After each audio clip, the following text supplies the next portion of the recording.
Hey gang, David Guppelt, Thinker Farmer here. I have not gotten back to my farm story. I've been telling people that I was going to discuss and tell them my farm story in its entirety, and it's been probably 2 months. Now, I'm guilty of procrastinating. I want to make that right and get things going in the right direction. So I left off rather emotional moment for me. My best friend at the time, he's dead now, Super Wrench had well, he ended up dying in May of 2018, and a month previous to that, I left it out of the previous video because I was telling a rather emotional and moving time for me in my life. A month prior to that, I had quit my off-farm job as a mechanic. I'd been working generally 3 days a week. It had started out 4 years previous as an apprenticeship to finish high school. I was only supposed to be there 5 months, but I enjoyed it so much. It was a new world to me of learning how to work with your hands and problem solve on and diagnose machines. And my boss, Super Wrench and Big Dave, had enjoyed having me because I was willing to work and willing to learn. And anyway, I'd been there 4 years. I'd made a brief stint away to go on an internship, but I'd come back, and first I came back, I think 4 days a week or something, but I eventually went to part-time, 3 days a week, and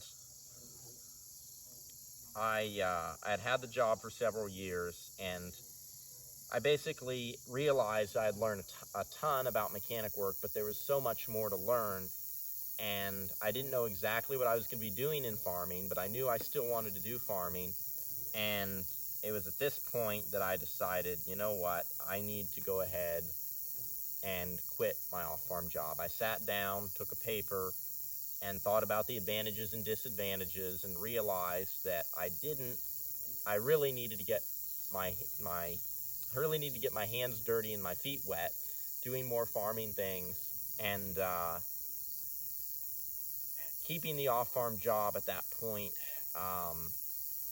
felt like the right thing to do because it was another source of income coming in, and Big Dave and Super Wrench were both good friends, and Super Wrench's son too, Jake, was there, and but as Super Wrench started to go downhill health-wise, I realized the business could go on without me, and I had learned what I needed to learn, and the right thing to do, the sincere thing to do, was not to just keep working there indefinitely. I needed to go ahead and move forward, and I didn't know exactly what I needed to do farming-wise, but I said, I know I want to farm, I know I want to work out on the landscape, I can't keep working in town.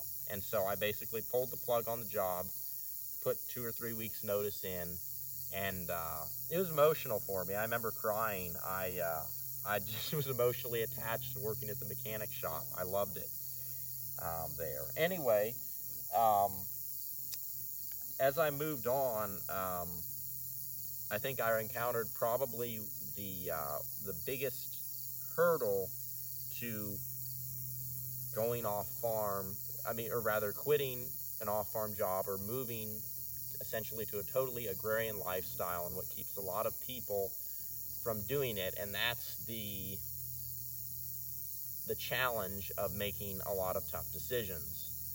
And if you've got an off-farm job, that's a steady income coming in. It's something you can depend on every week or every 2 to 3 weeks, and now that income's gone. And I had it easy because I was still at home, so I could live with my parents, essentially. I was doing a lot of work and things for them, and I had their land as access to use to tinker with farming, essentially.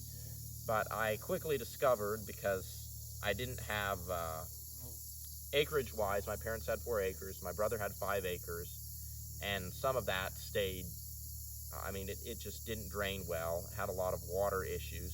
South Louisiana, you get 60 inches of rain a year. I decided by then that I did not want to raise vegetables, even though that's what I had basically graduated high school thinking I was going to grow vegetables.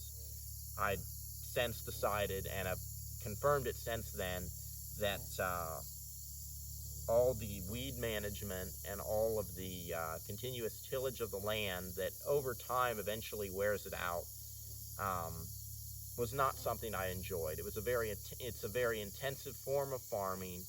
It requires a lot of inputs to really make it work, and land base wise, it's to make it work. You're going to usually have to farm very few acres, and you're going to have to do it with a lot of, like I said, inputs. You'll probably need tractors or other machinery, and ultimately there's the profitability is going to be less than raising meats, because the price per pound that you'll get for beef or any meat is almost always going to be higher than the price per pound for vegetables. And the work of growing plants is often very monotonous work.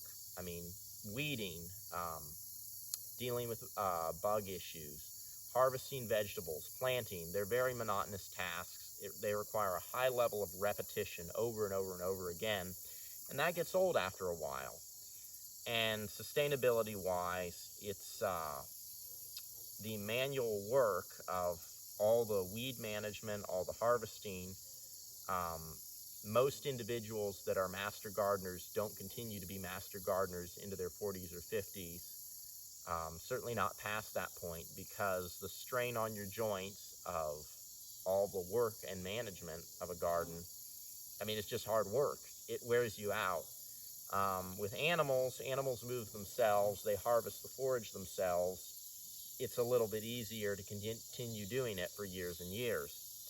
And so from a profitability standpoint, from a lifestyle standpoint, from a long-term sustainability standpoint, both for the land and for me, the individual as a farmer, vegetables didn't fit the bill. And well, with 9 acres though, what did fit the bill? And as I started, now I had a lot more time. I fenced in my parents' basically their back field area to graze some meat goats, and I looked out there and I said, all the work I'm putting into this to fence this area, and it's only 2 acres, because you had to have roads to get around the property. It was a long, quarter-mile long, 150 feet wide, and it didn't make sense. It wouldn't pencil out financially. And my brother had 5 acres, but 5 acres and 2 acres, you put it together, it's still not enough land to make a really profitable grazing operation with any herbivore. And the only way I could see it working was value adding, and that meant essentially you would have to be processing the animals. You would have to have a commercial kitchen to farther process and break down the meats and sell them. And I didn't really want to get into the commercial kitchen side of things. I loved being out on the landscape. And it was at that point that I realized, well, I did need to move on from my off-farm job. I needed essentially an alternative. I couldn't just go home and farm. I was going to have to learn more skills. And then there was the people skills question. And essentially, I had, being at the mechanic shop had been really good for me, because I had worked with a number of individuals in the field, customers, as well as in the shop, and I'd gotten to work with a small core team. And so I'd begun to build some people skills and communication skills, but I still knew that I was lacking as an individual in communication skills, and I was at the point in my life where I was uncomfortable working consistently around people, because I had grown up at home. I was really an overachiever in school, and I taught myself a lot of the schooling I had. And so I was used to doing everything by myself and figuring out everything for myself. And I think it's a very good thing that you figure things out for yourself and know how to do things for yourself. Not very many people in the world do know that. But the other side of the coin is you need to be able to work with individuals and enrich your life with relationships. And I think what really, let me check the time on this video, gang, just to see where we're at. Alrighty, I'm gonna have to start do another video here, gang.